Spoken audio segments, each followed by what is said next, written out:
अगर आप चाहते हैं शिवांगी फिल्म्स का वीडियो सबसे पहले आप तक पहुंचे, तो लाल बटन दबाकर हमारे चैनल को सब्सक्राइब करें और बेल आइकन दबाना न भूलें।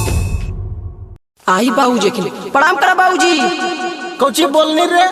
नहीं बाबूजी मतलब पैर लगे बाबूजी प्रणाम। खुश रह ई के को साथ है रे?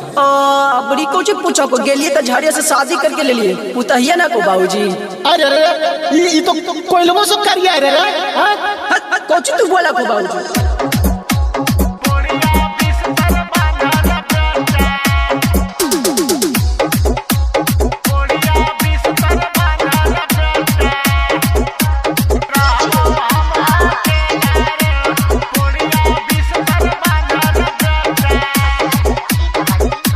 Shivangi recording studio Rajgir.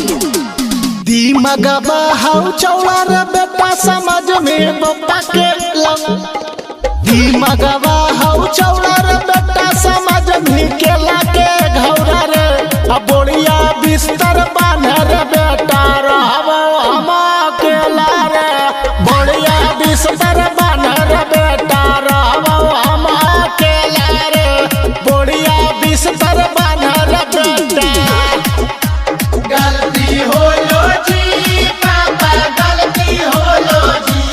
ए जी गलती हो लो जी पापा, गलती हो लो जी। अब जे कहबो होए करबो हमरा माफ कर जी।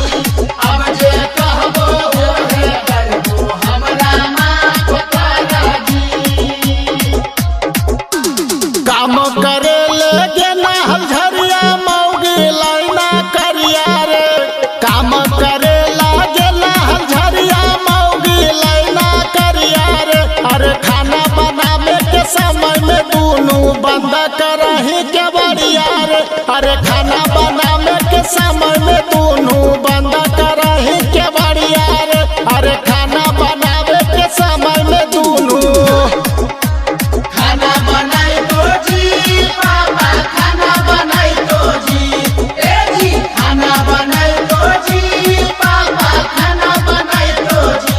अथाकल रहा बोता बुझैया पैरो दबाई दो जी।